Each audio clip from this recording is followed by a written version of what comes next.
Hello दोस्तों, ये हमारा वीडियो है। वीडियो को आप ले सकते हैं, हमें कोई समस्या नहीं है। नॉवेल ऑफ किंग चैनल को सब्सक्राइब करें, लाइक, शेयर और ज्यादा से ज्यादा कमेंट करना। अगले पार्ट के लिए धन्यवाद। हाथ में एक तलवार दिखाई दी जो कि काले जंग से ढकी हुई थी। उसके साथ एक भयावह आभा भी थी। आभा ज्यादातर ओरिजिन से मिली हुई थी, जिसे जानवर ठीक से समझ नहीं पाए। उनके लिए तलवार की आभा बहुत साधारण थी और तलवार का रूप भी इसमें मदद नहीं कर रहा था। हा, तुम एक अच्छी तलवार से एक खराब तलवार पर चले गए। क्या तुमने अपनी जान गंवा दी? काले बालों वाला आदमी हंसने लगा। बेवकूफ शैतान। दक्ष की हरकत देखकर बाकी लोग भी हंसने लगे। दुर्भाग्यवश उनकी हंसी जल्द ही गायब होने वाली थी, क्योंकि दक्ष ने अपनी तलवार घुमाई थी। स्लाइस तलवार ने अवरोध को इस तरह चीर दिया जैसे वो कोई सुरक्षात्मक अवरोध न हो, बल्कि पनीर का टुकड़ा हो, और फिर काले बालों वाले आदमी का सिर काट दिया। वो हंसते हुए अभी भी मुंह खुला हुआ था, तभी उसका सिर दूसरी बार गिरा और शरीर भी जमीन पर गिर पड़ा। आह, जैसा कि मैंने सोचा था, उनका अवरोध नष्ट नहीं हुआ। आह, निराशा, दक्ष ने तलवार को देखते हुए सोचा। मैं स्वर्ग में तलवार का स्वतंत्र रूप से उपयोग नहीं कर सकता, लेकिन शक्ति को अवशोषित करने के लिए यह एक बेहतर स्थान है। दूसरी ओर, मैं इसे यहाँ स्वतंत्र रूप से उपयोग कर सकता हूँ, लेकिन यहाँ ये सिर्फ एक ईश्वरीय तलवार है जिसमें शक्ति को अवशोषित करने की क्षमता नहीं है। वो मुंह सिकोड़कर जमीन पर गिर पड़ा। आश्चर्य की बात यह है कि प्रकाश पुनः प्रकट हो गया और वह व्यक्ति पुनः जीवित हो गया। तो तुम्हारे पास उनमें से दो है, बुरा नहीं है मेरे लिए और भी। दक्ष ने अपनी तलवार फिर से आगे बढ़ाते हुए कहा, चलो देखते हैं तुम्हारे पास कितने हैं। एक भी सेकंड बर्बाद किए बिना दक्ष ने एक बार फिर उस आदमी का सिर काट दिया, जिससे उस आदमी द्वारा बनाई गई एक और बाधा टूट गई। उस आदमी को मारने के बाद उसने उसके वापस आने का इंतजार किया, लेकिन वह वापस नहीं आया। लगता है कि आपके पास सिर्फ दो ही थे। कितनी निराशा हुई, दक्ष ने हाथ मिलाते हुए कहा। यह वाकई मजेदार था। अगर उसके पास और होते तो और भी मजेदार होता। जू चांद के पास वापस जाने से पहले उसने अपनी तलवार को प्राचीन समय में वापस भेज दिया।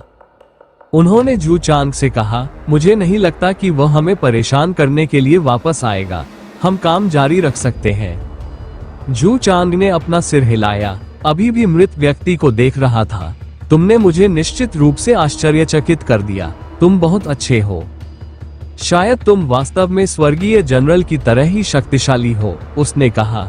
दक्ष को उस आदमी से इतनी आसानी से निपटते देख जू चांद को दक्ष की ताकत का अंदाजा होने लगा। तुम मुझे कहाँ ले जा रहे थे? चलो आगे चलते हैं। हाँ ठीक है, मेरे पीछे आओ। जू चांद ने अपना सिर हिलाया और मुख्य विषय पर वापस आ गया। वो लोगों की चौकस निगाहों के बीच अखाड़े के बीच में वापस चला गया, जो दक्ष की ताकत देखकर दंग रह गए थे। यह उनका पहली बार था जब उन्होंने किसी दानव को देखा था, और वे ये जानकर थोड़े हैरान थे कि एक दानव कितना शक्तिशाली हो सकता है। वे सभी आश्चर्यचकित थे कि जू चांद ने दक्ष को इतनी कीमती जगह पर क्यों लाया। आखिरकार वह एक दानव था। दुर्भाग्य से दक्ष की ताकत देखकर किसी ने भी सवाल पूछने की हिम्मत नहीं की। इसके अलावा ऐसा नहीं था कि वे खुद इस जगह के मालिक थे। एकमात्र लोग जो इन कार्यों पर सवाल उठा सकते थे, वे जू कबीले के प्रत्यक्ष वंश के सदस्य थे। यहाँ भी कुछ ऐसे लोग थे, लेकिन उन्हें भी वंश के अगले उत्तराधिकारी से उसके कार्यों के बारे में पूछने में कुछ हिचकिचाहट थी, खासकर तब जब उसने कहा था कि वह अपने पिता की अनुमति के बाद यहाँ आया है। जू चांद अखाड़े के केंद्र तक पहुँच गया और रुक गया। उसे वहीं रुकता देख सभी समझ गए कि वह क्या करना चाहता था। जू कबीले के युवा आखिरकार और नहीं रुक सके। वे जू चांद की ओर दौड़े। वरिष्ठ भाई, मुझे यह मत बताइए कि आप उस स्थान पर एक राक्षस को ले जा रहे हैं। मुझे नहीं लगता कि कुलपति ने इसकी अनुमति दी होगी। हम जूची, तो तुम भी यहाँ थे। मैंने तुम्हें भीड़ में नहीं देखा। वैसे भी तुम बिल्कुल सही हो। मैं उनके साथ वहाँ जा रहा हूँ, लेकिन चिंता मत करो। पिताजी ने मुझे ऐसा करने के लिए कहा है। तुम आराम कर सकते हो, जू चांद ने मुस्कुराते हुए जवाब दिया। यहाँ तक कि वह जानता था कि वह अनुमति को थोड़ा ज्यादा बढ़ा रहा था, क्योंकि उसे दक्ष को प्लम ब्लॉसम पर्वत पर इस विरासत स्थल को दिखाने के लिए लाने के लिए कहा गया था, न कि जू चांग को दक्ष को उसके असली केंद्र तक ले जाने के लिए। हालांकि चूंकि उसने वहां जाने से स्पष्ट रूप से इनकार नहीं किया था, इसलिए जब उसके पिता ने पूछा तो जू चांग के पास ये बहाना था कि उसने गलत समझा था। मुझे नहीं लगता कि कुलपति ऐसा कुछ करेंगे। क्या आपको यकीन है? तुम्हें लगता है कि मैं इतनी महत्वपूर्ण बात पर अपने पिता की अवज्ञा करूंगा? अगर तुम्हें मुझ पर संदेह है तो तुम वापस जाकर अपने पिता से व्यक्तिगत रूप से पूछ सकते हो। मुझे कोई आपत्ति नहीं है, जू चांग ने हंसते हुए जवाब दिया। अब एक तरफ हट जाओ और मुझे अपना काम करने दो। जू चांग ने अपनी क्रूर शक्ति का इस्तेमाल करके एक छोटा सा चाकू बनाया। उसने चाकू से अपनी उंगली को थोड़ा सा काटा, जिससे खून की एक बूंद जमीन पर गिर गई। खून को जमीन ने सोख लिया। जमीन में कंपन होने लगा और जमीन पर एक छोटी सी संरचना उभरी जो 3 मीटर चौड़ी थी। इस पर कदम रखो इससे पहले कि यह गायब हो जाए। मैं और अधिक खून का उपयोग नहीं करने वाला हूँ। जू चांग ने संरचना पर कदम रखने से पहले दक्ष को याद दिलाया। दक्ष और जुन ने भी उस पर कदम रखा। जू चांग दक्ष और जुन के साथ गायब होने से पहले एक चमकदार रोशनी क्षण भर के लिए चमकी, तो वह वास्तव में वहां एक राक्षस को ले गया। आपको लगता है कि वह कुलपति से अनुमति लेने के बारे में सच कह रहा था? एक अन्य जू कबीले ने जू ची से कभी नहीं पूछा। मुझे यकीन नहीं है। हो सकता है उसने ऐसा किया हो सकता है न किया हो, लेकिन मुझे निश्चित रूप से ऐसा लगता है कि वह झांसा दे रहा था। मुझे लगता है कि हमें उस मामले में उसके झांसे को उजागर कर देना चाहिए। अनजान बने रहने से सावधान रहना बेहतर है, जू ची ने कहा। किन, तुम वहां जाओ। मैं चाहता हूं कि तुम पैट्रियार्क से बात करो और इसकी पुष्टि करो। तुम समझे? वो पीछे खड़े काले बालों वाले लड़के की ओर देखते हुए पूछता है। मैं वापस जाकर यह सुनिश्चित करूंगा। काले बालों वाले लड़के ने सिर हिलाया और मुड़कर चला गया। वो तेजी से पहाड़ से नीचे उतरकर गाड़ी तक पहुंचने लगा। इस बीच हमें क्या करना चाहिए? जू कबीले के एक अन्य सदस्य ने जू ची से पूछा। जू ची ने कहा, हम उसका पीछा करेंगे, देखते हैं वह क्या कर रहा है। आपको लगता है कि हम तैयार हैं? हम पूरी तरह से तैयार हैं, जू ची ने कहा।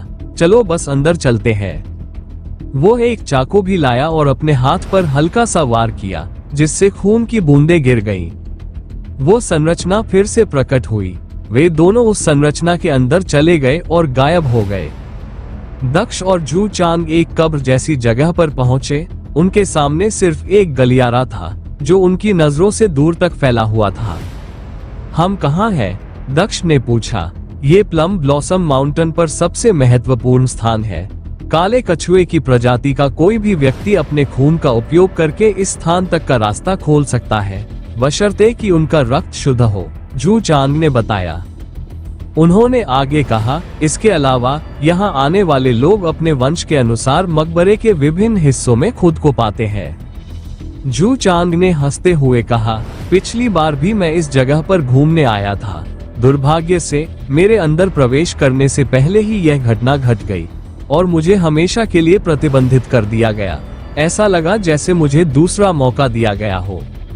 पिताजी बहुत नाराज होंगे, उन्होंने हंसते हुए आगे कहा। उम्मीद है कि बाकी लोग मेरी बात पर यकीन कर लेंगे। तो ये जगह एक मकबरा है? किसकी कब्र? जुन ने पूछा। क्या यहाँ कोई विरासत भी है? ये काले कछुए कबीले के पहले ईश्वरीय जानवर राजा की कब्र है। जहाँ तक विरासत की बात है, मुझे नहीं पता। अब तक कोई भी व्यक्ति यहाँ कुछ भी नहीं पा सका है। ये जगह एक चुनौतीपूर्ण भूल भुलैया की तरह है। मुझे वास्तव में किसी विरासत की परवाह नहीं है, लेकिन चुनौतियों से गुजरना और देखना कि आप कितनी दूर तक जा सकते हैं हमेशा मजेदार होता है। क्या आप सहमत नहीं हैं? तो तुम यहाँ चुनौतियों के लिए आए हो? दक्ष ने पूछा। मुझे इतनी उम्मीद तो करनी ही थी। चुनौतियां मजेदार होती हैं, लेकिन कौन जानता है, हो सकता है कि हम वास्तव में वह पाले जो प्रथम पूर्वज ने पीछे छोड़ा था। ऐसा कहा जाता है कि वह अपने समय का सबसे गौरवशाली ईश्वरीय पशु राजा था। कोई भी उसके करीब भी नहीं आ सकता था। वह समय था जब काला कछुआ कबीला अनंत गौरव का आनंद ले रहा था। हम सबसे मजबूत ईश्वरीय जानवर कबीला थे। ये समृद्धि का समय था। उन्होंने आगे कहा, पहले पूर्वज के चले जाने के बाद ही ड्रैगन कबीले और व्हाइट टाइगर कबीले को बढ़त मिलनी शुरू हुई। चूंकि यह पहले पूर्वज का मकबरा है, इसलिए निश्चित रूप से इसका कोई बुरा इनाम भी नहीं मिलने वाला है। यही कारण है कि सैकड़ों लोग कालकोठरी की खोज करने की कोशिश करते हैं। दुर्भाग्य से उन सैकड़ों में से केवल 3 या 4 ही जीवित बच पाते हैं। यही कारण है कि लोग यहाँ आने से पहले जितना संभव हो सके उतना तैयार होने की कोशिश करते हैं। और यही मुख्य कारण है कि मैंने तुम्हें रिवाइवल तावीज लाने के लिए कहा था। अगर कुछ गलत हुआ तो तुम यहाँ से जाने से पहले ही मर सकते हो। सौभाग्य से आपके पास टेलीपोर्टेशन है। जब तक आप सावधान रहेंगे, आपको कोई खतरा नहीं होगा। दूसरी ओर जुन के पास रिवाइवल टैलिस्मैन है और आप उसे अपनी इनर वर्ल्ड में भी भेज सकते हैं। और मेरे पास अपनी सुरक्षा है। मुझे लगता है कि मैं सुरक्षित रहूंगा। फिर भी अब जब हम यहाँ हैं, तो मैं पूछना चाहता हूँ, क्या आप आगे बढ़ना चाहते हैं? यदि नहीं, तो आप बाहर प्रतीक्षा कर सकते हैं। अब तुम मुझसे पूछ रहे हो कि क्या मैं आना चाहता हूँ? दक्ष ने आंखें घुमाते हुए पूछा। मैं अब वापस नहीं जा रहा हूँ। यह अच्छी बात है, तो फिर चलिए आगे बढ़ते हैं। जू ची और उसके दोस्त भी कब्र के अंदर दिखाई दिए, लेकिन उनकी रक्त संबंधी शुद्धता के कारण वे कब्र के एक अलग हिस्से में जू चांग से थोड़ा दूर दिखाई दिए। वे कहाँ हैं? एक आदमी ने पूछा। वे अवश्य ही आगे होंगे। उस व्यक्ति का रक्त संबंध प्रथम पूर्वज से अधिक निकट है। निस्संदेह उसे लाभ होगा, जू ची ने कहा। बस सावधान रहते हुए आगे बढ़ते रहो। जिस व्यक्ति को कुलपिता को सूचित करने का कार्य सौंपा गया था, वो शीघ्र ही पहाड़ के नीचे पहुंच गया और अपने आगे चल रहे व्यक्ति से उसे वापस कबीले के पास ले जाने के लिए कहने के बाद अपनी गाड़ी में बैठ गया। गाड़ी हवा में उठने से पहले ही चलने लगी। वो बहुत तेज गति से आगे बढ़ी। अगर जू चांद के पास वास्तव में अनुमति है तो इससे कोई फर्क नहीं पड़ता, क्योंकि मुझे डांटा नहीं जाएगा। मैं सिर्फ एक चिंतित कबीले के नौजवान की तरह काम कर रहा हूँ। लेकिन अगर उसके पास अनुमति नहीं है तो यह अविश्वसनीय होगा। उसे हमारे कीमती स्थान में एक राक्षस को ले जाने के लिए कबीले से वास्तव में निर्वासित किया जा सकता है। अगर उसे कबीले से हमेशा के लिए निकाल दिया जाए तो वह भविष्य का कुलपिता नहीं होगा। इसके अलावा वर्तमान कुलपिता के पास बेटा या बेटी नहीं है। उत्तराधिकारी का पद खाली हो जाएगा। तब मैं निश्चित रूप से उत्तराधिकारी का सिंहासन लेने का प्रयास कर पाऊंगा। मैं अगला कुलपति बनूंगा। मेरे लिए ये कितना बढ़िया अवसर है। जू चान, मुझे सच में उम्मीद है कि तुम्हें अनुमति नहीं मिली होगी। फिर तुम्हारे दिन गिने चुने रह जाएंगे। बस तुम इंतजार करो। गाड़ी में बैठे बैठे जू कबीले का नौजवान भविष्य की कल्पना करते हुए हंसता रहा।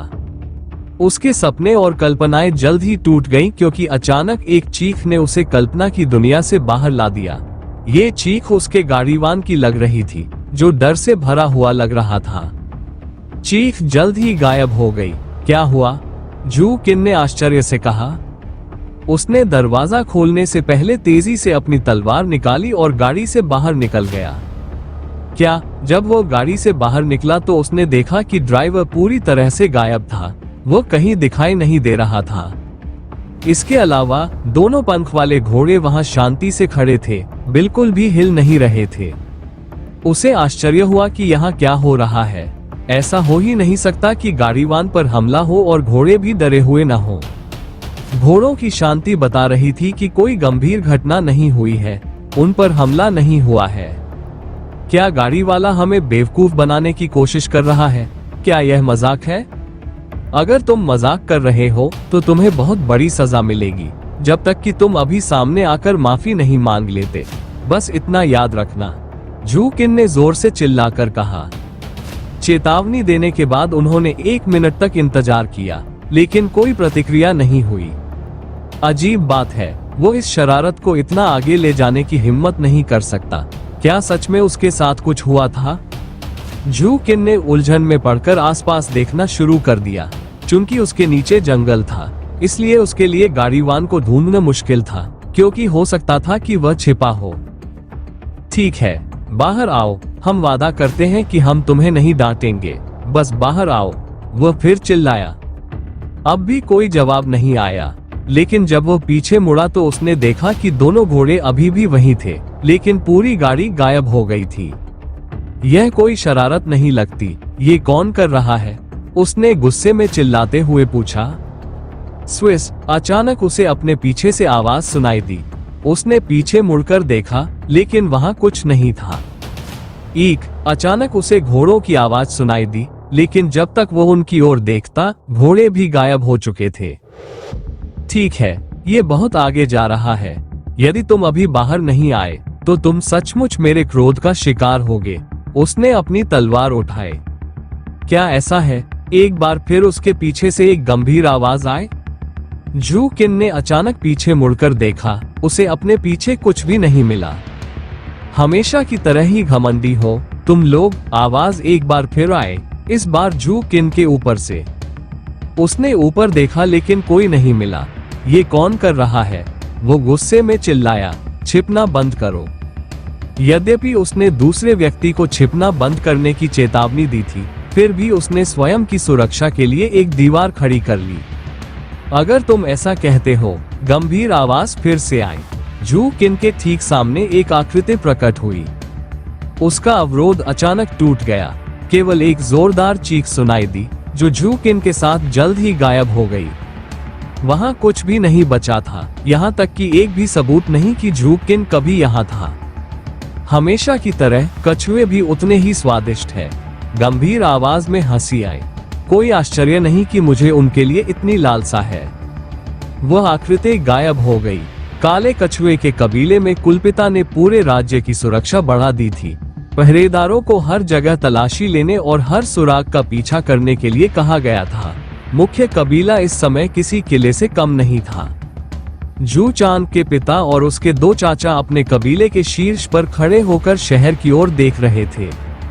मुझे यकीन नहीं हो रहा, वो इतनी आसानी से हमारे बैरियर को पार कैसे कर गया? मुझे भी यकीन नहीं है, लेकिन मैं केवल यही उम्मीद कर सकता हूँ कि वो जैसे आया था वैसे ही चला गया। मुझे संदेह है कि ऐसा है। अगर वो इतनी आसानी से जाना चाहता तो यहाँ आ जाता। मुझे लगता है कि वह अभी भी यहाँ है, अभी भी अपने शिकार की तलाश कर रहा है, और हमें उसे किसी भी कीमत पर रोकना होगा, इससे पहले कि वो बहुत ज्यादा नुकसान पहुंचा दे। दक्ष और जू चांद गलियारे में और अंदर चले गए, जो ज्यादातर खाली लग रहा था।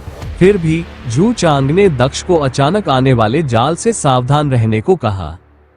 हालांकि अधिकांश चुनौतियां खुली हैं और जाल के रूप में नहीं होंगी, फिर भी कुछ पूर्व अन्वेषकों ने प्रतिभागियों की प्रतिक्रिया का परीक्षण करने के लिए कुछ यादृच्छिक जालों के बारे में बात की। वह भी आगे चलता रहा और दक्ष और जुन को पीछे चलने दिया। जुन, क्या तुम सच में आंतरिक दुनिया में वापस नहीं जाना चाहती हो? दक्ष ने पूछा। मुझे इसकी जरूरत नहीं है। क्या मेरे पास पहले से ही ताबीज नहीं है? मेरे पास एक अतिरिक्त जीवन है। मेरी चिंता मत करो, जुन ने सिर हिलाते हुए जवाब दिया। उसने दक्ष को अकेला छोड़ने से साफ इनकार कर दिया। तुम यहाँ मेरे साथ क्यों रहना चाहते हो? मुझे संदेह है कि वास्तव में यहाँ तुम्हारी जरूरत होगी। तुम इतना निश्चित नहीं हो सकते। मेरा ज्ञान काम आ सकता है। इसके अलावा मैं भी एक साहसिक कार्य करना चाहता हूँ। मैंने तुम्हें ऐसी चीजों का अनुभव करते देखा है। मैं हमेशा से ही ऐसे अन्वेषण का प्रत्यक्ष हिस्सा बनना चाहता था, जुन ने उत्तर दिया। मुझे लगता है कि यह अच्छा है कि वह यहाँ है।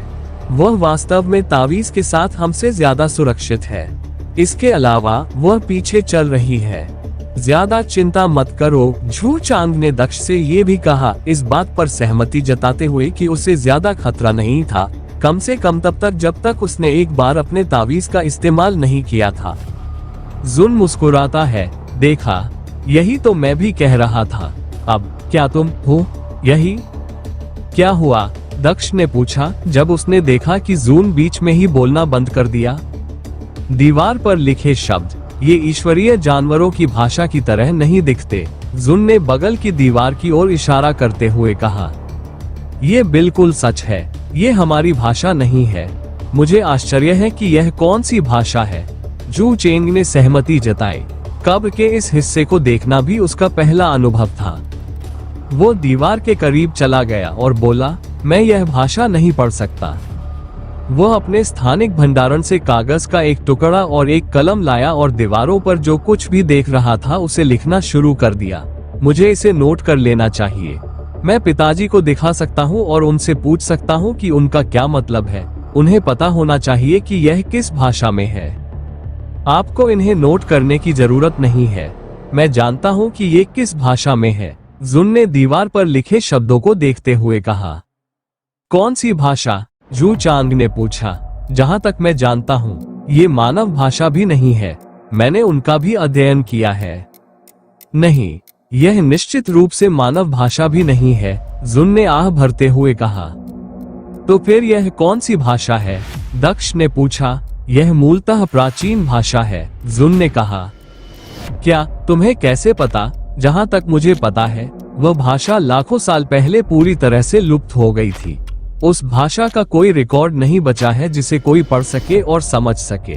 ये किसी भूले हुए समय का अवशेष है। तो तुम्हें कैसे पता? जू चांग ने पूछा। यह महत्वपूर्ण नहीं है कि वह कैसे जानती है। महत्वपूर्ण यह है कि यह भाषा क्या है। क्या कोई मुझे इसके बारे में बता सकता है? दक्ष ने पूछा। जुन को भाषा का ज्ञान था और जू चांग को इस भाषा के अस्तित्व के बारे में पता था। केवल दक्ष को कुछ भी नहीं पता था। प्राचीन भाषा बहुत समय पहले प्राचीन लोगों द्वारा बोली जाती थी। प्राचीन, वे अतीत में मौजूद एक विशेष प्राणी थे। कहा जाता था कि वे ईश्वरीय जानवरों और स्वर्गीय योद्धाओं से भी अधिक शक्तिशाली थे। दुर्भाग्य से उनकी संख्या बहुत अधिक नहीं थी। मुझे लगता है कि उस समय उनमें से केवल 10 या 20 ही अस्तित्व में थे, जुन ने कहा। मैंने भी यही सुना है। उनकी भाषा बाकी सभी से अलग थी, लेकिन वे ज्यादा गुप्त भी थे। वे किसी भी दूसरी प्रजाति से बातचीत नहीं करते थे और किसी भी चीज में शामिल नहीं होते थे, जू चांग ने आह भरते हुए कहा। हालांकि एक दिन उनका राज्य अचानक नष्ट हो गया। हम बस इतना जानते हैं कि यह विस्फोट हुआ। इतिहास के अनुसार कोई नहीं जानता कि यह कैसे हुआ। प्राचीन लोग और उनकी भाषा उनके साथ गायब हो गई, उन्होंने आगे कहा। इसलिए ये जानना आश्चर्यजनक है कि इस समय कोई ऐसा व्यक्ति है जो उनकी भाषा जानता है। तो बताओ, तुम्हें कैसे पता? उसने जुन से पूछा। मैंने तुम्हें अपने शिक्षक के बारे में बताया था। वो इस भाषा के बारे में जानते थे। उन्हें कैसे पता था? मुझे नहीं पता। अब क्या हम वापस विषय पर आ सकते हैं? जुन ने पूछा। या तुम नहीं जानना चाहते कि ये शब्द क्या कहते हैं? ठीक है, आप आगे पढ़ सकते हैं, जू चांग ने कहा। मुझे बताओ कि इसमें क्या लिखा है। जून ने अपना ध्यान वापस दीवार पर केंद्रित कर लिया और पढ़ना शुरू कर दिया। भाग्य से लड़ने की कोई बात नहीं है। केवल योग्य लोग ही बिना किसी नुकसान के बाहर आ सकते हैं। यदि संदेह हो तो वापस लौट जाओ। अयोग्य लोगों के लिए मृत्यु प्रतीक्षा कर रही है। यही तो लिखा है, दक्ष ने जून से पूछा। हाँ, ऐसा लगता है कि यह किसी प्रकार की चेतावनी है जो हमें वापस जाने के लिए कह रही है, जुन ने कहा। शायद पहला पूर्वज हमारी हिम्मत की परीक्षा ले रहा है। इससे कोई फर्क नहीं पड़ता। हम वापस नहीं जा सकते, जू चांग ने कहा। देखा, वह कहता है कि अगर तुम्हें संदेह है तो वापस लौट आओ। शायद उसका मतलब है कि अगर तुम्हें खुद पर संदेह है तो वापस लौट आओ। मुझे लगता है कि मैं कम से कम इसके लायक तो हूँ। मुझे वापस जाने का कोई कारण नहीं दिखता। तुम्हें भी वैसा ही होना चाहिए, उसने दक्ष से पूछा। हाँ, यह निश्चित रूप से दिलचस्प शब्द है। मैं हमेशा से ही भाग्य की बातों से परेशान रहा हूँ। मुझे नहीं लगता कि मैं वापस जाऊंगा। भाग्य कोई ऐसी चीज नहीं है जिससे लड़ा जाए। ये बात उस व्यक्ति को मनोरंजक लगेगी जिसे अपने जीवन के हर मोड़ पर जीवित रहने के लिए भाग्य के विरुद्ध जाना पड़ता है। दक्ष ने भी वापस जाने से मना कर दिया। ऐसे शब्द उसे डराने वाले नहीं थे। वो जुन की ओर मुड़ा। मेरी तरफ ऐसे मत देखो, मैं भी वापस नहीं जा रहा हूँ। प्राचीन भाषा का प्रकट होना वाकई आकर्षक है। कौन जानता है, हो सकता है रास्ते में ऐसे और भी संदेश हो। तुम्हें वाकई मेरी जरूरत है। वो सच कह रही है। वो अकेली है जो इन चीजों को पढ़ सकती है। अगर हम पूरी तरह से अनजान नहीं रहना चाहते तो हमें रास्ते में उसकी जरूरत पड़ सकती है, जू चांग ने कहा। ठीक है, तुम हमारे साथ चलोगी, लेकिन अगर तुम एक बार मर गई तो मैं तुम्हें तुरंत वापस भेज दूंगा। मैं कोई बहाना नहीं सुनूंगा, दक्ष ने जुन को याद दिलाया। तुम समझी? बिल्कुल सही। जू चांद चेतावनी के शब्दों को नजरअंदाज करते हुए दालान में चलता रहा। उनके चले जाने के बाद दीवार पर लिखे शब्द लाल रोशनी में चमकने लगे, फिर वे पूरी तरह से गायब हो गए, जिससे दीवार पूरी तरह से खाली हो गई। जल्द ही वे तीनों दीवार के पास पहुंच गए। दीवार पर एक छोटा सा छेद था जो दरवाजे जैसा दिख रहा था, लेकिन दरवाजा सिर्फ कुछ इंच ऊंचा था। दक्ष ने दरवाजे की तरफ देखा, भौहें सिकोड़ते हुए। क्या ये चूहों का प्रवेश द्वार है या कुछ और? ऐसा ही लगता है। ये बहुत छोटा है, कोई भी इसके माध्यम से प्रवेश नहीं कर सकता, जू चांग ने भौहें सिकोड़ते हुए कहा। मुझे इसे थोड़ा बड़ा करने दो। उसने अपनी मुट्ठी भींची और दीवार को तोड़ने के इरादे से दीवार पर मुक्का मारा।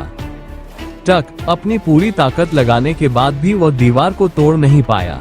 दीवार ऐसे खड़ी रही जैसे कोई उसे हिला ही न सके। आखिर ये दीवार क्या है? इतने शक्तिशाली हमले के बाद भी मैं इसे तोड़ नहीं पाया। मैं इस तरह दूसरी तरफ कैसे जा सकता हूँ? उसने पूछा। मुझे कोशिश करने दो, दक्ष ने कहा। उसने अपनी समय की तलवार निकाली। चाहे वो पदार्थ कितना भी मजबूत क्यों ना हो, उनका मानना था कि समय की तलवार उसे नष्ट कर सकती है।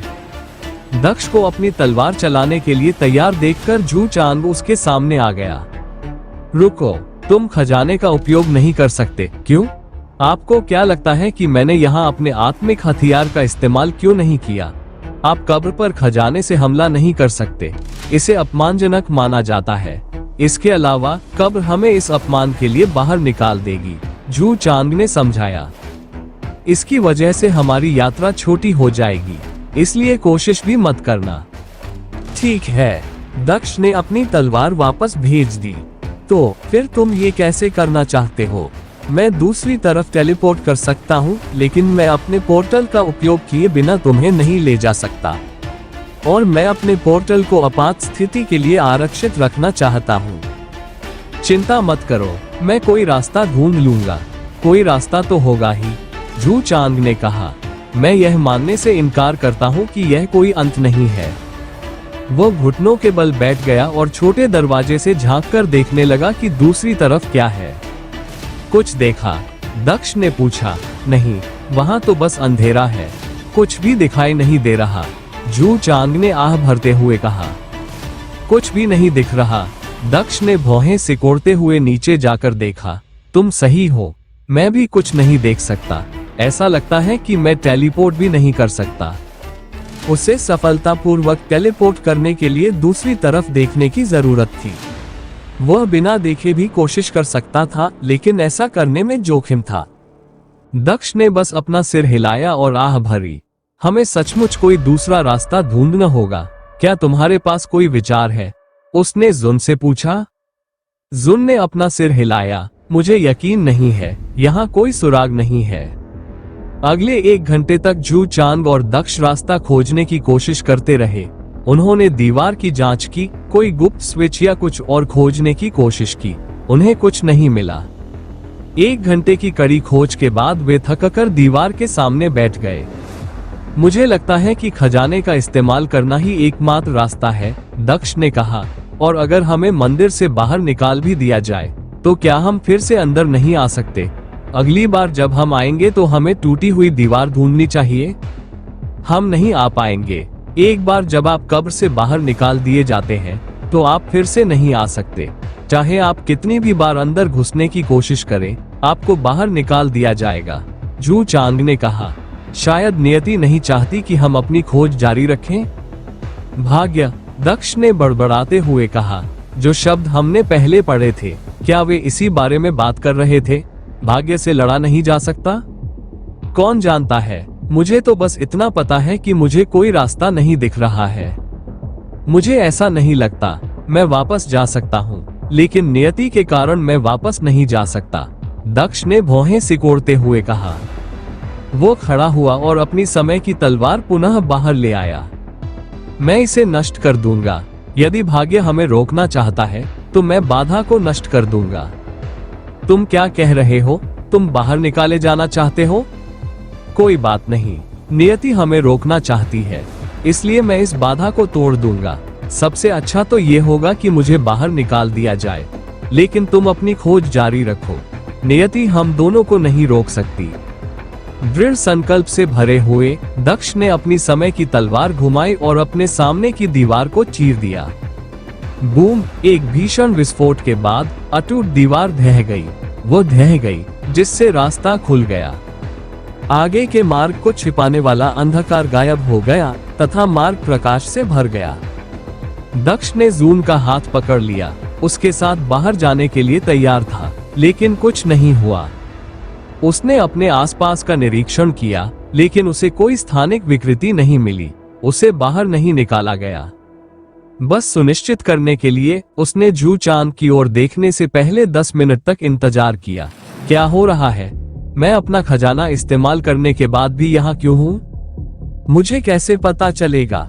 क्या वे अफवाहें झूठ थीं? ऐसा कैसे हो सकता है?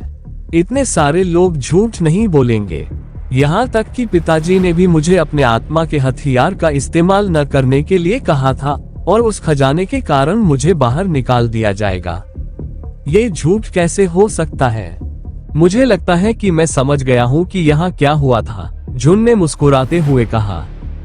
क्या यह मकबरा आपके पहले पूर्वज द्वारा बनाया गया था और केवल आपकी प्रजाति के लोग ही अपने खून का उपयोग करके यहाँ आ सकते थे? लेकिन इसका मतलब ये भी है कि यह मकबरा आप लोगों को ध्यान में रखकर बनाया गया था।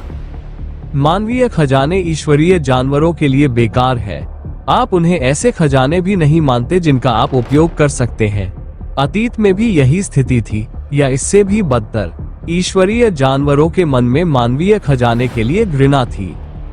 मुझे लगता है कि जिन खजानों के कारण लोगों को बाहर निकाला जाता है, वे हैं जिन्हें आप लोग वास्तव में खजाना मानते हैं, जैसे कि आपके आत्मा के हथियार। चूंकि दक्ष ने एक मानव खजाने का इस्तेमाल किया था, इसलिए इसे खजाना नहीं माना गया और उसे बाहर नहीं निकाला गया। ये संभव लगता है, लेकिन क्या यह अनुचित नहीं है? मनुष्यों को हमसे अधिक लाभ दिया गया। झू चांद ने पूछा। तुम्हारा मतलब ज्यादा फायदे से क्या है? क्या इंसान तुम्हारी इजाजत के बिना यहाँ आ सकते थे? तुम्हारे सहयोग के बिना इंसानों को यहाँ आने का मौका ही नहीं दिया गया, और ईश्वरीय जानवर इंसानों को कमजोर समझते हैं, इसलिए पहले किसी ने प्रयास नहीं किया। मुझे लगता है कि इसीलिए किसी को इस खामी के बारे में पता नहीं चला, झुन ने कहा। ये निश्चित रूप से मेरे लिए अच्छा है। अगर वह खजाने का उपयोग कर सकता है तो आगे का रास्ता आसान हो सकता है। झू चांद ने मुस्कुराते हुए सिर हिलाया। लेकिन एक बात मैं भी तुमसे पूछना चाहता था। उसने दक्ष की ओर देखा। कौन सी चीज? दक्ष ने पूछा। जब तक हमारे पास कोई रास्ता न हो या मैं न कहूं, तब तक अपने खजाने का उपयोग न करें। मैं इस समय का सच्चा अनुभव लेना चाहता हूं और कोई आसान रास्ता नहीं अपनाना चाहता, झू चांद ने कहा। मैं कोशिश करूंगा, दक्ष ने कहा और समय की तलवार भी वापस भेज दी। दक्ष मकबरे के अंदर था, लेकिन अभी भी बहुत सारे लोग प्लम ब्लॉसम पर्वत की चोटी पर थे। इस बात से अनजान की खतरा उन पर हावी हो रहा था, जो उन सभी को बाहर निकालने में सक्षम था। प्लम ब्लॉसम माउंटेन के विक्रेताओं में से एक ने पहले ही इस डर से पहाड़ छोड़ दिया था कि कहीं झू चांद पिछली बार की तरह आधे पहाड़ को नष्ट न कर दे, और अब उसे इससे भी बदतर स्थिति का सामना करना पड़ा। जब वह आदमी वापस लौट रहा था तो उसका सामना एक काले रंग की आकृति से हुआ। इससे पहले कि वो कुछ समझ पाता कि क्या हो रहा है, वह गायब हो गया। इस प्रक्रिया में उसके पास मौजूद सभी सामान उसके पीछे जमीन पर गिर गए। जिन वस्तुओं को वह झू चांद के हमले से बचाना चाहता था वे अभी भी सुरक्षित थीं, लेकिन वह उन वस्तुओं को देखने के लिए नहीं बचा था। उसके गायब होने पर किसी ने ध्यान भी नहीं दिया। वह काली आकृति पहाड़ पर ऊपर की ओर उड़ने लगी। दक्ष और झू चांद छोटे दरवाजे की बाधा को पार कर गए थे और खुद को एक अलग गलियारे में पाया, जो पिछले गलियारे की हूबहू नकल लग रहा था। थोड़ी देर चलने के बाद दक्ष ने देखा कि शब्द दीवार पर ठीक उसी स्थान पर थे जहां पिछली बार थे। क्या हम एक चक्र में घूम रहे हैं? उसने दीवार पर लिखे शब्दों की ओर इशारा करते हुए पूछा। न केवल गलियारा एक जैसा है, बल्कि उस पर शब्द भी लिखे हैं। जून ने दरवाजे की ओर देखा जहां दक्ष इशारा कर रहा था। शब्द तो है, लेकिन वे अलग है। वो एक बार फिर दीवार के करीब चली गई। हाँ, यह अलग है। ये संभवतः एक समान गलियारा है, लेकिन बिल्कुल वैसा नहीं है। इस बार इसमें क्या लिखा है? झू चांग ने पूछा। इसमें बस इतना लिखा है कि अप्रत्याशित से सावधान रहें, जुन ने उत्तर दिया। अप्रत्याशित से सावधान रहें, इसका क्या मतलब है? झू चांग ने उलझन में पूछा। मुझे कैसे पता चलेगा? इसका मतलब हजारों अलग अलग चीजें हो सकती हैं, जुन ने आंखें घुमाते हुए कहा। यह पिछली बार की तरह चेतावनी की तरह लगता है। मुझे आश्चर्य है कि आपके पूर्वज लोगों को इतना डराने की कोशिश क्यों कर रहे हैं। झू चांग खुद भी उलझन में था, लेकिन अंत में वह केवल शब्दों को अनदेखा कर सकता था। चेतावनी उस पर बिल्कुल भी काम नहीं करने वाली थी। झू कबीले के सदस्यों का समूह जो झू चांग को पकड़ने की कोशिश कर रहा था, उनके लिए भी यह आसान समय नहीं था। वास्तव में उन्हें और भी ज्यादा परेशानी हो रही थी, क्योंकि वे खुद को एक दालान में फंसा हुआ पाते थे, जबकि जमीन से दो दीवारें निकलकर दोनों तरफ से उनका रास्ता रोक रही थी।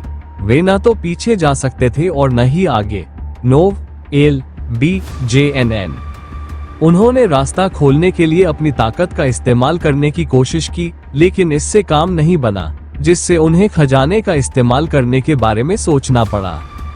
मुझे नहीं लगता कि हम इस तरह आगे बढ़ सकते हैं। हमें दीवार तोड़ने की जरूरत है। मुझे पता है, लेकिन कैसे?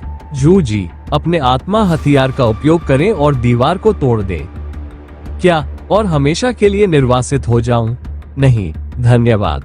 मैं कालकोठरी का पता लगाना चाहता हूँ। यदि और नहीं तो भविष्य में, लेकिन किसी भी मामले में मैं खुद को हमेशा के लिए प्रतिबंधित नहीं करवा रहा हूँ। तुम्हें लगता है कि तुम्हारा अन्वेषण इस जगह की रक्षा करने से ज्यादा महत्वपूर्ण है? झू क्वी ने अपने साथी को घूरते हुए पूछा। अगर हम इस जगह को राक्षस से नहीं बचाएंगे, तो हमारे पास बचाने या वापस आने के लिए कोई जगह नहीं बचेगी। इससे न केवल आप निर्वासित हो जाएंगे, बल्कि हम सभी अपनी इतनी कीमती जगह खो देंगे। क्या आप ऐसा करने जा रहे हैं या नहीं? अगर ऐसा है भी तो मैं ऐसा क्यों करूं?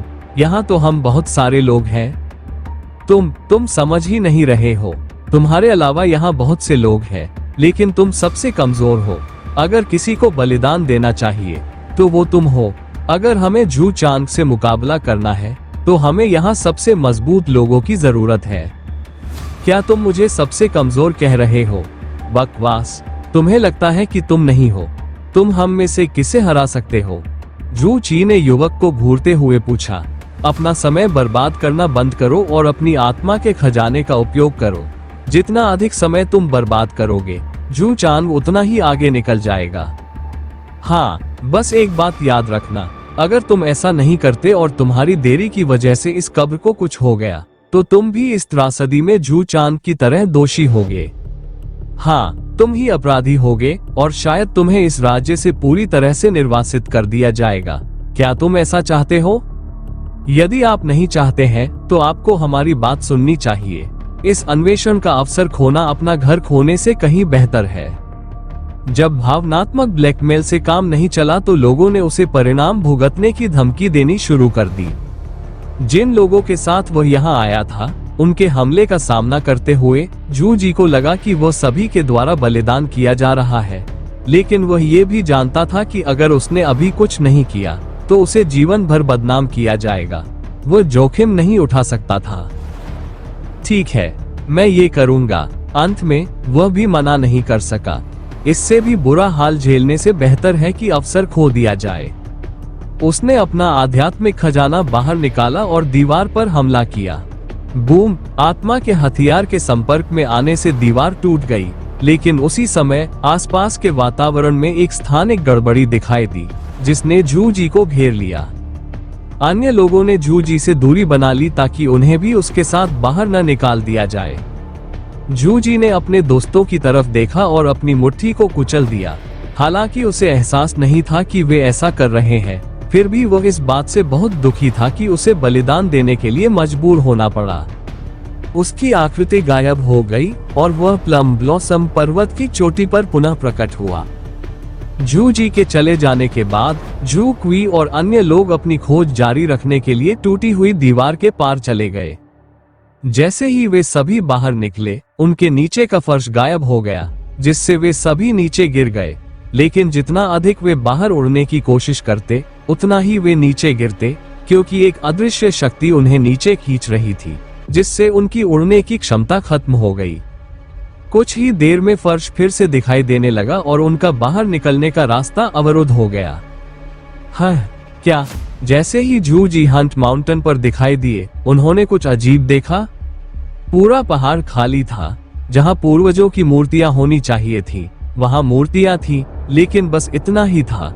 वहां कोई भी व्यक्ति नजर नहीं आ रहा था। पहाड़ की चोटी पर, जहां पहले बहुत लोग थे, अब कोई नहीं था। मैदान पूरी तरह से बंजर लग रहा था। क्या बाकी सब लोग पहले ही चले गए? उसने खुद से बात करते हुए पूछा। मुझे आश्चर्य है कि क्यों। पिछली बार जू चांग ने जो किया था, उसके बाद वे उसके आने से डर गए होंगे। जू चांग, हवा में से एक गंभीर आवाज आई। तुम्हारा मतलब है कि भगवान का बेटा राजा जू यहाँ है? क्या? किसने कहा? जू जी ने पीला चेहरा लिए चारों ओर देखा। उसने पक्का कर लिया था कि जगह खाली है, लेकिन पास से आवाज आई, जिससे वो डर गया। उसने इधर उधर देखा, लेकिन कोई नहीं मिला। क्या मैं मतिभ्रम कर रहा हूँ? उसने भ्रमित होकर पूछा। शायद। आवाज फिर से आई। इस भ्रम से बाहर आने का एकमात्र उपाय यह है कि तुम मुझे बताओ कि जू चांद कहाँ है। मुझे यकीन है कि यहाँ कोई है। तुम कौन हो? छिपना बंद करो। छिपना बंद करो। जू जी पूरी ताकत से चिल्लाया, लेकिन जल्द ही उसे समझ आ गया कि उसे ऐसा नहीं कहना चाहिए था। उसे जल्द ही समझ आ गया कि उसे ऐसा नहीं कहना चाहिए था, क्योंकि वह प्राणी वास्तव में उसके सामने प्रकट हुआ था। तुम एक भक्षक हो। तुम यहाँ कैसे हो? जू जी ने एक कदम पीछे हटते हुए कहा। उसका चेहरा पीला पड़ गया। ओह, आप मेरे बारे में जानते हैं। ये दिलचस्प है, फिगर ने हंसते हुए कहा। मैं उम्मीद नहीं करता कि युवा मेरे बारे में जानेंगे। तुम्हें यहाँ नहीं होना चाहिए, जू जी ने कहा। कौन कहता है? भक्षक ने प्रसन्नतापूर्वक पूछा। कौन मुझे वापस भेज सकता है? तुम या तुम्हारा कुलपिता, जो ये भी नहीं जानता कि मुझे कैसे और कहाँ खोजना है?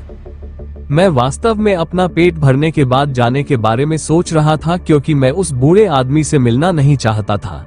लेकिन कौन जानता था कि उसका प्यारा बेटा यहाँ आने वाला था। उस कमीने के बेटे को उससे छीनना मजेदार होगा। प्रत्यक्ष ईश्वरीय पशु वंश का उत्तराधिकारी। मैं केवल कल्पना कर सकता हूँ कि उसका स्वाद कितना बढ़िया होगा। तो वो कहाँ है? क्या वो मंदिर में है? तुम उसे कभी नहीं पा सकोगे। तुम मंदिर के अंदर नहीं जा सकते। मैं इसे हाँ के रूप में लूंगा। यह अच्छा है, भक्षक ने मुस्कुराते हुए कहा। कब्र में जाने का रास्ता खोल दो, और मैं तुम्हें जीवित रहने देने के बारे में सोच सकता हूँ। तुम बहुत देर से आए हो। मैं रास्ता नहीं खोल सकता, जू जी ने कहा। अगर तुम उस दिशा में जाओगे, तो शायद तुम्हें कोई मिल जाए जो तुम्हें अंदर ले जा सके, या मैं जाकर कोई ढूंढ लूंगा। बात करते समय वो बार बार पीछे हट रहा था। बहुत चतुर, भक्षक ने कहा। लेकिन अगर तुम मेरे बारे में जानते हो, तो तुम्हें ये भी पता होना चाहिए कि मैं मूर्ख नहीं हूँ। मैं जानता हूँ कि तुम लोगों का खून दरवाजा खोल सकता है। इसे खोलो। मुझे पहले ही मंदिर से निकाल दिया गया है। मेरा खून अब इसे नहीं खोलेगा, जू जी ने आह भरते हुए कहा। मैं तुम्हारे लिए बेकार हूँ, मुझे जाने दो। वास्तव में बेकार है, लेकिन चलो सुनिश्चित करें, डेवोरा ने शांति से कहा। कुछ गड़बड़ महसूस करते हुए जू जी ने अपनी बाधा को मजबूत करते हुए अपने आत्मा हथियार को बाहर लाने की तैयारी की। जैसे ही उसने अपना हथियार निकाला, उसने पाया कि उसका शरीर बीच से दो टुकड़ों में बट गया है। उसका खून जमीन पर फैल गया, कब्र के दरवाजे के ऊपर गिर रहा था और उसका शरीर टूटकर बिखर रहा था। एक काली छाया ने उसके शरीर को ढक लिया, जिससे वो गायब हो गया। पीछे केवल खून ही रह गया। खून से दरवाजा नहीं खुला। शायद वो सच बोल रहा था। यह निराशाजनक है। भक्षक ने चारों ओर देखा।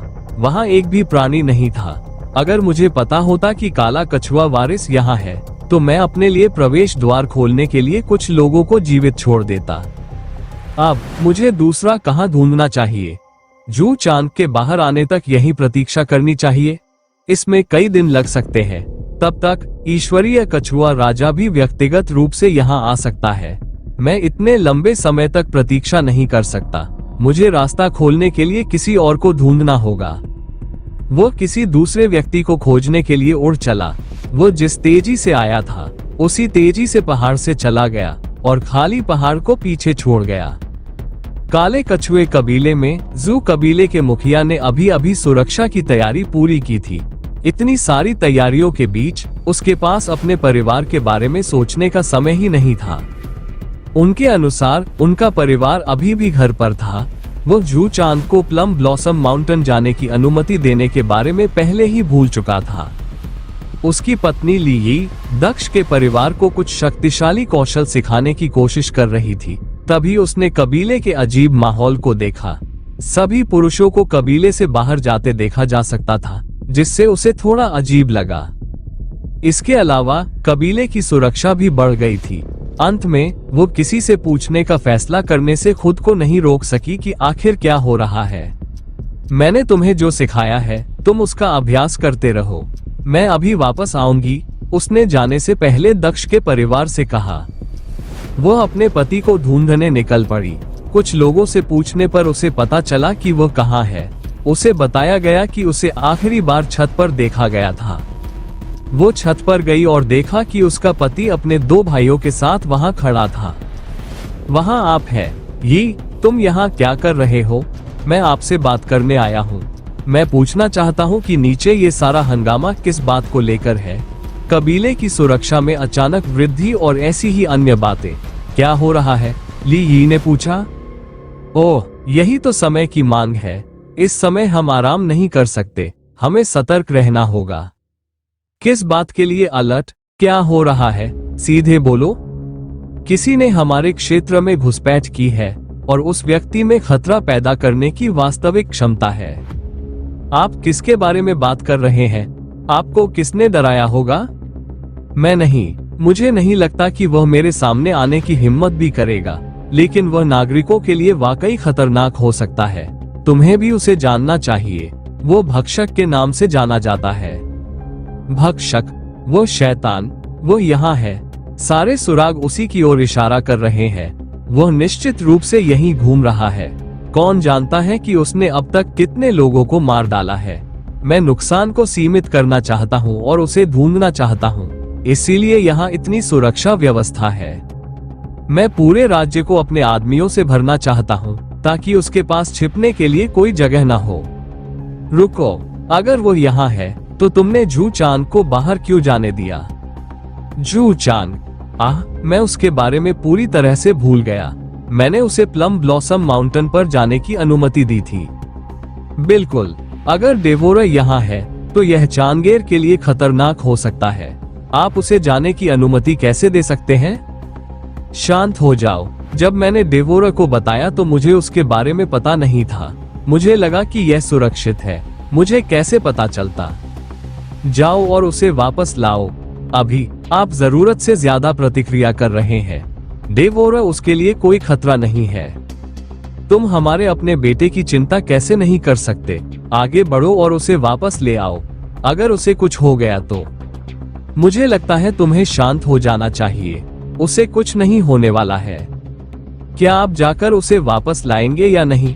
क्योंकि अगर आप नहीं जाएंगे तो मैं खुद जाकर उसे वापस लाऊंगा। तुम दोनों शांत हो जाओ। तुम दोनों यहीं रहो, मैं वहां चला जाऊंगा, दूसरे भाई ने दंपति को झगड़ते देखकर कहा। उसने मुखिया की ओर देखा। स्थिति को संभालने के लिए यहाँ आपकी ज्यादा जरूरत है। मैं भतीजे को वापस ला सकता हूँ। आप ज्यादा महत्वपूर्ण काम संभालिए। क्या आपको यकीन है? हाँ, मैं कुछ सामान लेने के बाद चला जाऊंगा। मैं जू चांद को वापस ले आऊंगा। जब डेवोरा एक ऐसे व्यक्ति की खोज कर रहा था जिसका खून वह इस्तेमाल कर सके, तो उसे यह एहसास नहीं हुआ कि एक माँ की चिंता ने काले कछुए के कबीले के एक शक्तिशाली व्यक्ति को जू चांद को वापस लाने के लिए उसकी ओर आने के लिए प्रेरित किया था। दोनों शक्तिशाली शक्तियां टकराव की राह पर थीं, क्योंकि वे दोनों जू चांद को चाहते थे। जू चांद पहले अवरोध को पार कर गया, लेकिन अंत में उसे दूसरा अवरोध भी मिल गया। जिस दालान पर वे चल रहे थे उसका एक और छोर था। उनके सामने 3 दरवाजे थे और केवल एक चाबी थी जो बीच में तैर रही थी। 3 दरवाजे, एक चाबी। दक्ष चाबी वाले के पास गया और चाबी ले ली। मुझे पहले कौन सा दरवाजा खोलना चाहिए? चूंकि यह बीच में तैर रहा था, इसलिए चलो बीच वाले को आजमाते हैं, उसके बाद हम बाकी 2 को भी आजमा सकते हैं, जू चांग ने जवाब दिया। यह उम्मीद है कि चाबी तीनों दरवाजों पर काम करेगी, जुन ने कहा। यह भी बाकी का एक हिस्सा हो सकता है। क्या मतलब है तुम्हारा? जू चांग ने पूछा। धोखे की परीक्षा। मैंने ऐसे ही परीक्षणों के बारे में सुना है। अगर यह उनमें से एक है तो चाबी 3 दरवाजों में से सिर्फ एक की है, और अगर आप इसे गलत दरवाजे पर रख देते हैं तो फिर? जू चांग ने पूछा। तब असली जाल सक्रिय हो जाना चाहिए, लेकिन फिर ये पूरी तरह से कुछ और हो सकता है। दक्ष ने वाक्य पूरा किया। वो सही है, इसलिए हम दरवाजा चुनने में जल्दबाजी नहीं कर सकते, जुन ने कहा। चाबी बीच में तैर रही थी। ये हमें बीच का दरवाजा चुनने के लिए मूर्ख बनाने के लिए हो सकता है, क्योंकि ज्यादातर लोग ऐसा ही करेंगे। बीच का दरवाजा सही होने की संभावना सबसे कम लगती है। पहली मंजिल भी ऐसी चीज है जिसे ज्यादातर लोग चुनेंगे। तो क्या हमें तीसरे दरवाजे से जाना चाहिए? जू चांग ने टिप्पणी की। पक्का नहीं, शायद ये कोई चाल है, शायद बीच वाला ही सही है। यह कोई रिवर्स साइकोलॉजी जैसी बात हो सकती है, दक्ष ने भौहें सिकोड़ते हुए पूछा। तो हम सही दरवाजा कैसे चुनेंगे? जू चांग ने पूछा। ऐसा लगता है कि यह कुछ ऐसा है जिसके बारे में हम केवल अनुमान ही लगा सकते हैं। इसका कोई तार्किक उत्तर नहीं है। यह निश्चित रूप से सच है। चूंकि हम अनुमान लगा रहे हैं, तो चलिए इसे भाग्य पर छोड़ देते हैं, दक्ष ने बीच के दरवाजे में चाबी डालते हुए कहा। जैसे ही उसने चाबी डाली, चाबी गायब हो गई। दक्ष के पास चाबी घुमाने का भी समय नहीं था। चाबी ही एकमात्र ऐसी चीज नहीं थी जो गायब हो गई। अन्य 2 दरवाजे भी गायब हो गए। जो बचा था वो सिर्फ बीच का दरवाजा था। क्या इसका मतलब ये है कि हमने सही चुना है? जू चांग ने पूछा। इसे खोलो। दक्ष ने दरवाजा खोला तो उसे एक अलग ही नजारा दिखा, जिसकी उसने उम्मीद नहीं की थी। दूसरी तरफ एक अंधेरे गलियारे की जगह उसे एक अलग ही मैदान दिखा। ऐसा लग रहा था जैसे वो दरवाजा बाहर की दुनिया की ओर जाता हो। वो वहां से आसमान भी देख सकता था। अजीब बात है, क्या ये सब कालकोठरी तक ही सीमित था? हम पहले ही बाहर निकल चुके हैं, उसने पीछे मुड़कर पूछा। क्या हमने गलत मोड़ ले लिया और आगे बढ़ने के बजाय वापस लौट आए? दक्ष ने पूछा। मुझे नहीं लगता कि यह संभव है, लेकिन हो सकता है। यह अजीब है कि हम कब्र के बाहर तक पहुंच गए, जू चांग ने कहा। क्या हम वापस जाकर जांच करें? उसने जल्दी ही अपना सिर हिला दिया। दरवाजा तब तक बंद हो जाएगा। हमें दरवाजे से निकल जाना चाहिए। शायद यह एक परीक्षा भी हो, ये देखने के लिए कि क्या हम काफी चतुर हैं। संभव है। चलो फिर चलते हैं, अपनी किस्मत आजमाते हैं, दक्ष ने अपना हाथ जून की ओर बढ़ाते हुए कहा। जू चांग ने जून का हाथ पकड़कर दरवाजे से बाहर निकल गया। जू चांग दक्ष के पीछे चला गया। उन तीनों के चले जाने के बाद दरवाजा बंद हो गया। अन्य 2 दरवाजे एक बार फिर दिखाई दिए, जिनमें चाबी बीच में तैर रही थी। कालकोठरी के एक अलग हिस्से में जू क्वी और उसके दोस्तों को दक्ष की तुलना में बहुत कठिन समय का सामना करना पड़ रहा था। छोटी मोटी बाधाओं का सामना करने के बजाय उन्हें इससे भी बदतर स्थिति का सामना करना पड़ा। गिरने के बाद जब फर्श गायब हो गया तो वे पानी के एक तालाब में गिर गए जो मछलियों से भरा हुआ था, जिससे पूरे तालाब में बिजली दौड़ गई थी। बिजली के कट से बमुश्किल बचकर वे तालाब से बाहर निकले तो देखा कि तालाब ने किसी तरह उनके कपड़े भी नष्ट कर दिए थे। उन्होंने तुरंत अपने कपड़े बदले और अपनी खोज जारी रखी। हालांकि कुछ ही देर बाद उनका सामना 2 पत्थर की मूर्तियों से हुआ, जिन्हें पहले पूर्वज ने लोगों की परीक्षा लेने के लिए बनाया था। मकबरा निश्चित रूप से बहुत चुनौतीपूर्ण है। हम अभी भी केंद्र के करीब नहीं है, लेकिन फिर भी हमें ऐसी कठिन चुनौतियों का सामना करना पड़ रहा है। मैं केवल कल्पना कर सकता हूँ कि जू चांग को क्या सामना करना पड़ रहा होगा। उम्मीद है कि वह किसी और बुरी स्थिति का सामना कर रहा होगा। इससे उसकी गिरफ्तारी में देरी होगी और हमें उसे पकड़ने का समय मिल जाएगा। उसके बाद हमें किसी भी परेशानी की चिंता किए बिना उनका अनुसरण करना होगा, क्योंकि वे हमसे पहले हर चीज का ध्यान रखेंगे। दक्ष और जू चांद कब्र से बाहर निकले और विशाल हरे भरे खेतों में उतरे। जहां तक नजर जाती सिर्फ घास ही घास दिखाई देती। यह मेरा क्षेत्र नहीं है, जू चांद ने कहा। क्या? मेरा मतलब है, यह मेरा घर नहीं है। इस क्षेत्र में ऊर्जा, यह अलग है। यह वह नहीं है जो मेरे क्षेत्र में है। मैं अंतर महसूस कर सकता हूँ। तुम्हारा मतलब है कि हम कब्र से बाहर नहीं आए हैं? दक्ष ने पूछा। हम कब्र से बाहर आ गए हैं। मैं कब्र की आभा महसूस नहीं कर सकता, लेकिन हम घर वापस नहीं आए हैं। ये जगह न तो कब्र है और न ही मेरा घर। तो ये कौन सी जगह है? दक्ष ने भौहें सिकोड़ते हुए पूछा। मुझे यकीन नहीं है। शायद हम किसी अलग दुनिया में हैं। उम्मीद है यह कोई गंदी जगह नहीं होगी। गंदी जगह? दक्ष ने पीछे देखते हुए पूछा। तुम्हें पता है, हर कोई हर किसी का प्रशंसक नहीं होता। इसी तरह हम काले कछुए के भी कुछ दुश्मन हैं। अगर मैं उनके दायरे में हूँ, तो अगर मुझे देखा गया तो ये परेशानी का सबब बन सकता है। ये तो फिर एक और गड़बड़ है, लोमचेह ने आह भरते हुए कहा। उसने अपनी स्टोरेज रिंग से एक लबादा निकाला और जू चांद की ओर फेंका। ये लबादा पहन लो। जब तक हम पता नहीं लगा लेते कि हम कहाँ हैं, तब तक अपनी शक्ल छिपाने की कोशिश करो। जू चांद ने आंखें घुमाई। ये काम नहीं करेगा। तुम मुझे मेरी शक्ल से पहचान सकते हो, लेकिन दुश्मन नहीं पहचान पाएंगे। मैं अपनी शक्ल छिपा लूं तो भी वे पता लगा लेंगे। तो फिर यहाँ क्या योजना है? खुलेआम घूमो और पकड़े जाओ, जुन ने पूछा। बस जो भी एहतियात बरत सको करो। अपना चेहरा छिपाओ और अपनी आभा को छिपाने की कोशिश करो। तुम ठीक हो, लेकिन ऐसा इसलिए नहीं है कि मैं डर गया हूँ। मैं सिर्फ लबादा पहनने के लिए तुमसे बहस नहीं करना चाहता। जू चांद ने हार मानते हुए लबादा पहन लिया। चलो एक दिशा चुनते हैं और तब तक उड़ते रहते हैं जब तक हम ये सुनिश्चित नहीं कर लेते कि हम कहाँ हैं। हमें जल्द ही किसी को ढूंढ लेना चाहिए, दक्ष ने सुझाव दिया।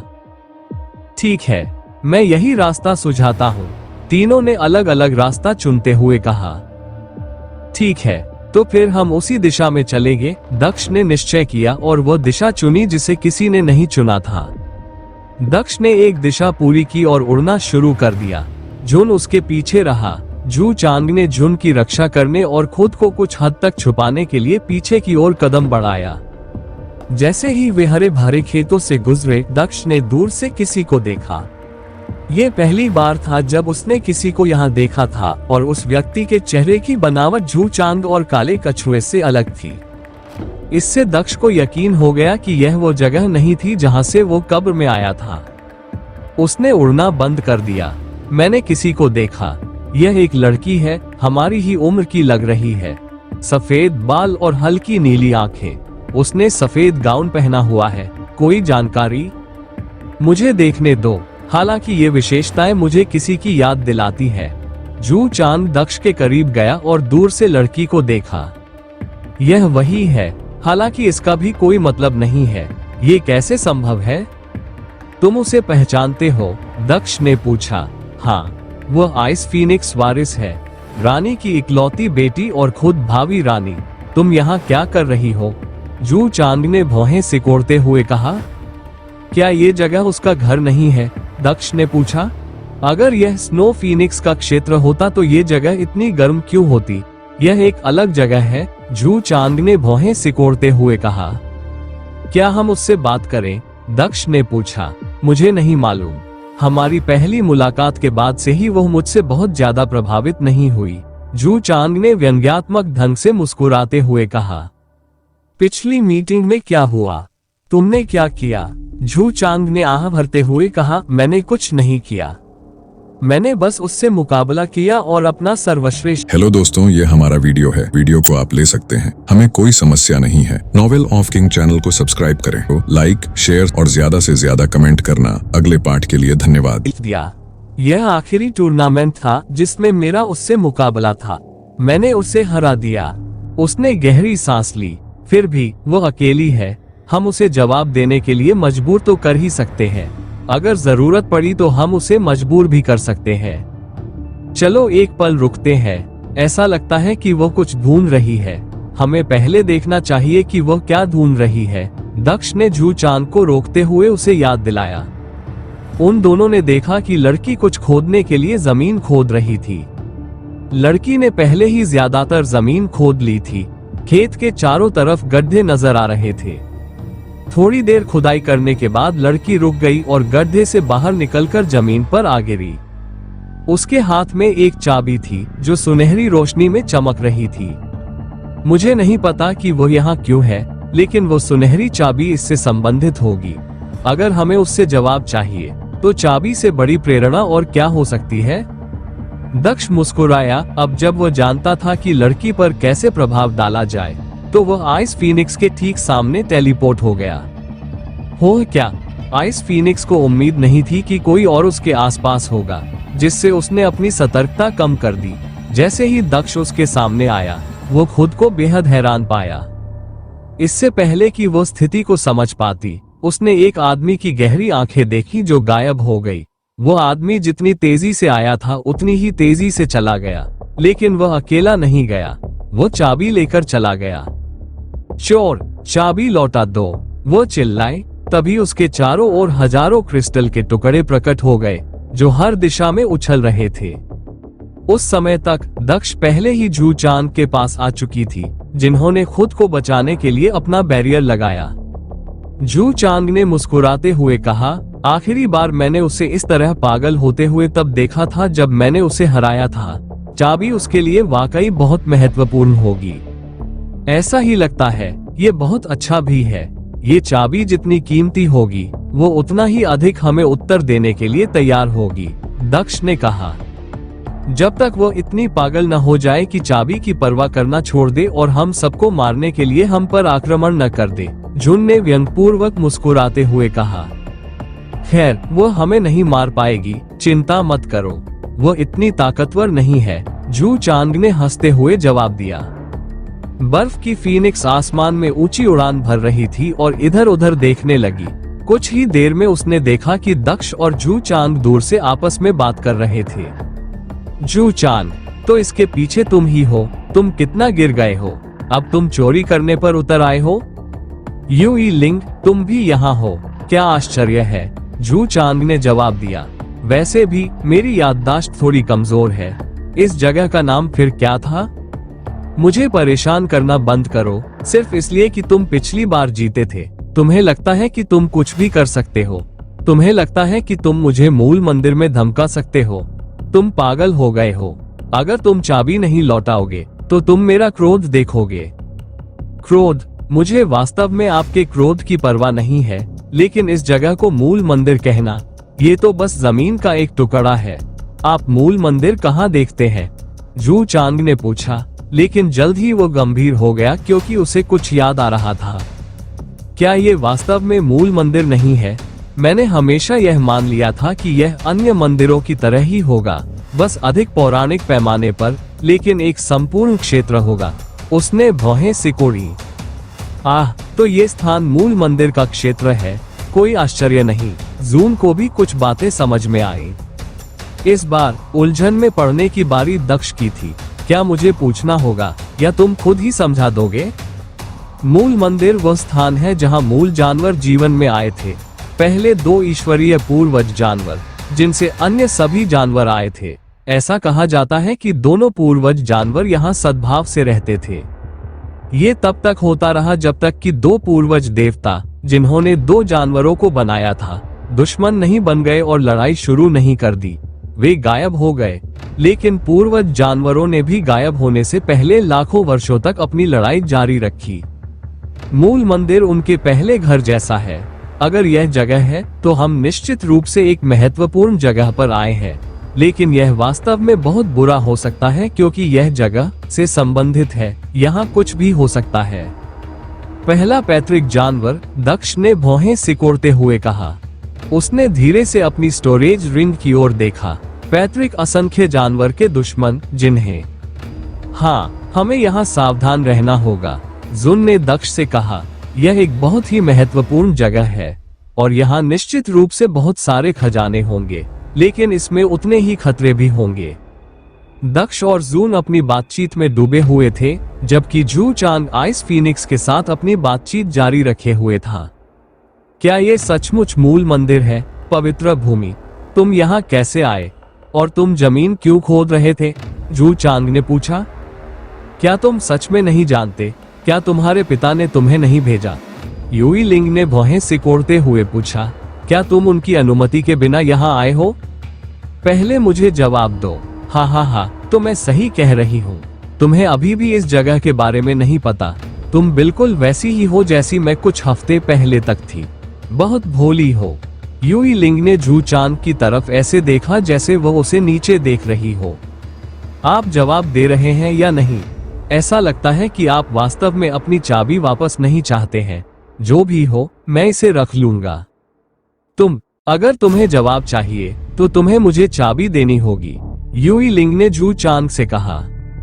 या तो यह उल्टा होगा या ये बिल्कुल भी नहीं होगा, जू चांग ने जवाब दिया। हमारे पास जितना समय चाहिए उतना है। चिंता मत करो, मुझे कोई जल्दी नहीं है। तुम्हें जल्दी नहीं है, पर मुझे है। या तो तुम चाबी लौटा दो या मैं उसे जबरदस्ती तुमसे वापस ले लूंगा। तुम बहुत प्यारे हो। हाँ। जू चांग जोर से हंसा। तुम वाकई सोचते हो कि तुम इसे जबरदस्ती वापस ले सकते हो? उसने पीछे मुड़कर देखा। दक्ष, बैरियर के अंदर ही रहो। मुझे उससे उस भाषा में बात करने दो जो वह समझती है। दक्ष को याद दिलाने के बाद उसने दक्ष और जुन को एक अलग अवरोध में धक दिया, जिसने उन्हें हर तरफ से सुरक्षित कर दिया। उसने बड़े अवरोध का उपयोग करना बंद कर दिया और ऊंची उड़ान भरी। मैं तुम्हें चुनाव की स्वतंत्रता दूंगा। तुम मुझे मेरा उत्तर दे सकते हो और मेरा मित्र तुम्हें चाबी वापस दे देगा, या फिर तुम मेरे माध्यम से जाकर जबरदस्ती चाबी वापस लेने की कोशिश कर सकते हो। लेकिन याद रखो, यह उतना प्रभावी नहीं होगा जितना तुम सोचते हो। तो तुम क्या चाहते हो? तुम्हें मेरा जवाब चाहिए। ये रहा। युई लिंग ने अपना हाथ ताली बजाकर जू चांग के चारों ओर एक बर्फ की जेल बना दी, जिसकी दीवारें 10 इंच मोटी बर्फ की थीं, लेकिन ये जेल भी साधारण बर्फ से नहीं बनी थी। इसमें वह पाश्विक ऊर्जा थी जिसने जेल की दीवारों को खजाने की तरह मजबूत बना दिया था। जेल की भीतरी दीवारों से हजारों कीलें निकलकर चारों ओर उड़ने लगी। ये सबसे नया कौशल है जो मैंने खुद बनाया है। खुश रहो कि तुम इसके साथ मरने जा रहे हो। मैं इस कौशल को आगामी बीस्टली बैटल के लिए बचाना चाहता था, लेकिन अभी इसका उपयोग करके तुम्हें खत्म करना बुरा नहीं है। बस मेरा एक प्रतिद्वंद्वी कम हो जाएगा। अब तुम चोरों से निपटना है। वह दक्ष की ओर मुड़ी। एक तुच्छ राक्षस सोचता है कि वह मेरी कोई चीज चुराकर बच सकता है। हे, मैं तुम्हें मारने का आनंद लेने जा रही हूँ।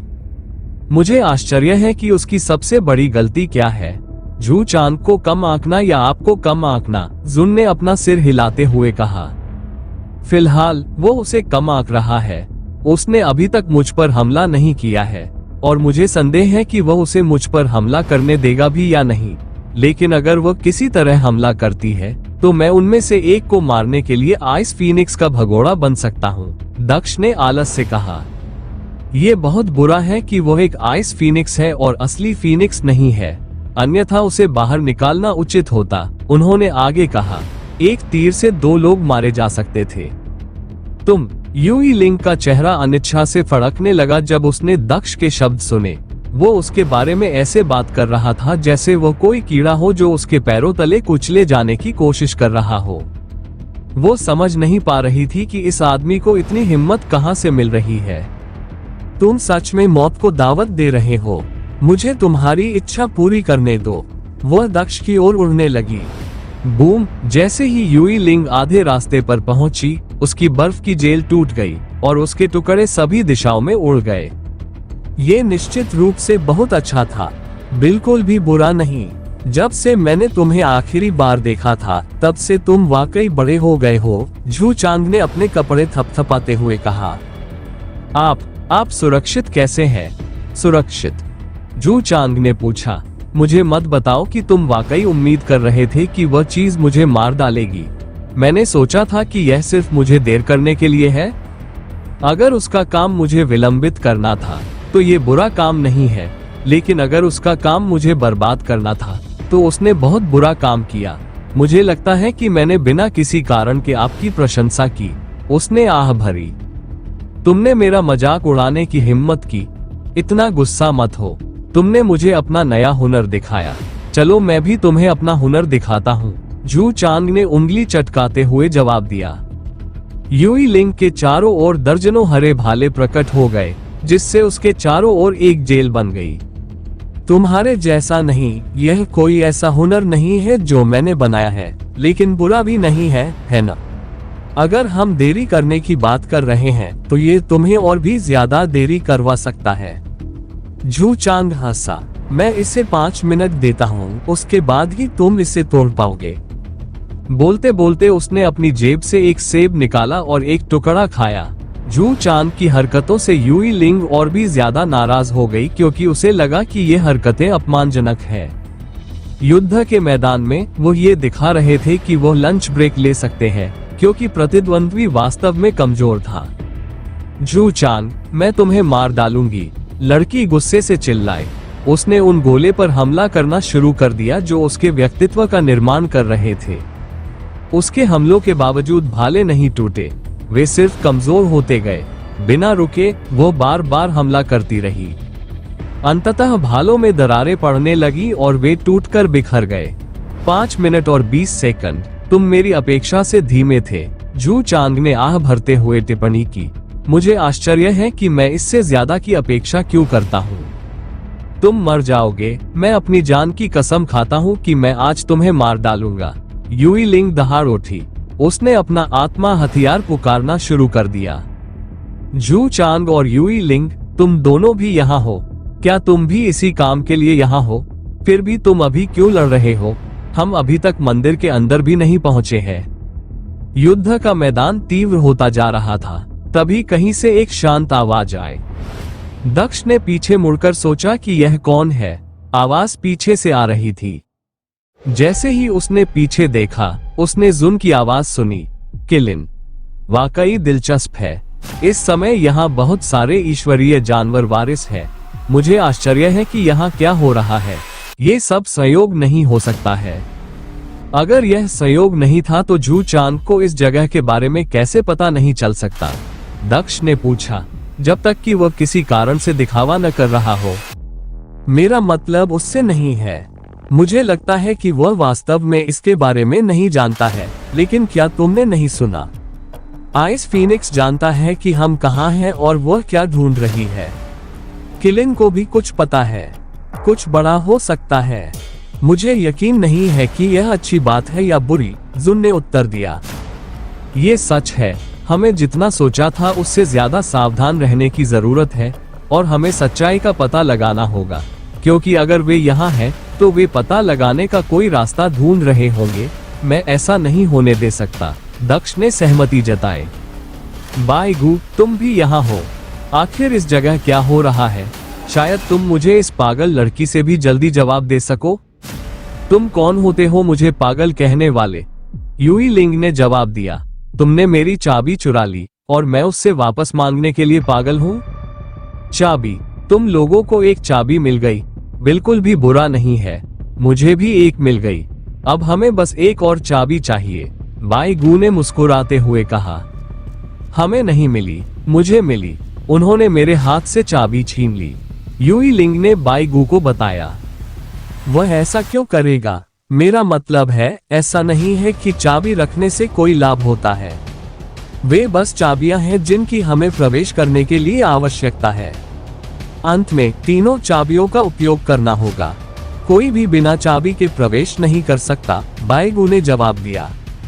उसने जू चांग की ओर देखा। क्या तुमने चाबी चुराई है? क्या तुम्हें लगता है कि मुझे चाबी चुराने की जरूरत पड़ेगी? मैं जब चाहूं उसे बाहर ले जा सकता हूं, जू चांग ने आलस से कहा। वह झूठ बोल रही है। मैंने उसके हाथ से कुछ नहीं लिया। वह झूठ भी नहीं बोल रहा था, क्योंकि तकनीकी रूप से उसने कुछ भी नहीं चुराया था। ये काम तो दक्ष ने किया था। इससे कोई फर्क नहीं पड़ता। मुझे लगता है कि तुम दोनों को पहले शांत हो जाना चाहिए और झगड़ा नहीं करना चाहिए। ऐसा लगता है कि हम सब यहाँ एक ही चीज के लिए हैं। हम साथ मिलकर काम कर सकते हैं। बाई गू मुस्कुराया और जमीन पर गिर पड़ा। आह बाई गू, तुम्हें पता है कि मुझे नहीं पता कि यहाँ क्या हो रहा है। मुझे ये भी नहीं पता कि तुम्हें चाबियों की क्या जरूरत है और क्या हो रहा है। तुम सब यहाँ क्यों हो? जू चांग ने पूछा। उन्होंने आगे बताया, मैं उनसे बस कुछ जवाब पाने के लिए गया था। उन्होंने कुछ भी बताने से इनकार कर दिया। क्या आप मुझे कुछ बताएंगे? हाँ, बिल्कुल। मुझे लगता है कि अब ये कोई रहस्य नहीं है, क्योंकि लगभग सभी ईश्वरीय पशु कबीले इसके बारे में जानते हैं। मुझे यकीन है कि आपके बूढ़े पिता को भी पता है। मुझे आश्चर्य है कि उन्होंने आपको कुछ नहीं बताया, बाई गू ने हंसते हुए कहा। इसके अलावा हम अकादमी में दोस्त रहे हैं। तुमने उस दौरान मेरी बहुत मदद की। कम से कम मैं तुम्हें कुछ जवाब तो दे ही सकता हूँ। अब तुम्हारे पास अपने उत्तरों तक पहुँचने का रास्ता है। कृपया मेरी चाबी लौटा दो, युई लिंग ने जू चांग को आदेश दिया। ठीक है, माफ करें। अगर आपने पहले जवाब दिया होता तो मैं आपको दे देता, लेकिन अब नहीं। हालांकि जैसा कि बाई गू कहते हैं, चाबियां कोई अतिरिक्त लाभ नहीं देती है, इसलिए मुझे नहीं लगता कि इससे कोई फर्क पड़ेगा, जब तक कि आप चाबियों के लिए मुझसे लड़ना नहीं चाहते। जू चांग ने भौहें सिकोड़ते हुए पूछा। तुम? युई लिंग को असंतोष महसूस हुआ, लेकिन वह जानती थी कि वह यहाँ लड़ नहीं सकती। जू चांग अब अकेला नहीं था और बाई गू जू चांग का दोस्त था। अगर बात बहुत आगे बढ़ गई तो वह हमेशा उसकी मदद करने वाला था। ठीक है, पहले मेरे साथ बुरा व्यवहार करने के लिए मुझे खेद है। मैं तुम्हें व्यक्तिगत रूप से सब कुछ बता दूंगा, बशर्ते तुम बाद में चाबी लौटाने का वादा करो। जू चांग ने दक्ष की ओर देखा। तुम क्या कहते हो? दक्ष ने अपना सिर हिलाया। चुन की लड़की को ये बहुत चाहिए था, इसलिए यह उतना मायने नहीं रखता था। अगर चाबी बेकार थी तो वह अपना अहंकार क्यों कम करेगी और सिर्फ चाबी के लिए माफी क्यों मांगेगी? चाबी वापस करने से बेहतर है कि उसे रख लिया जाए। माफ कीजिए, ऐसा लगता है कि आम सहमति आपको चाबी देने के खिलाफ है।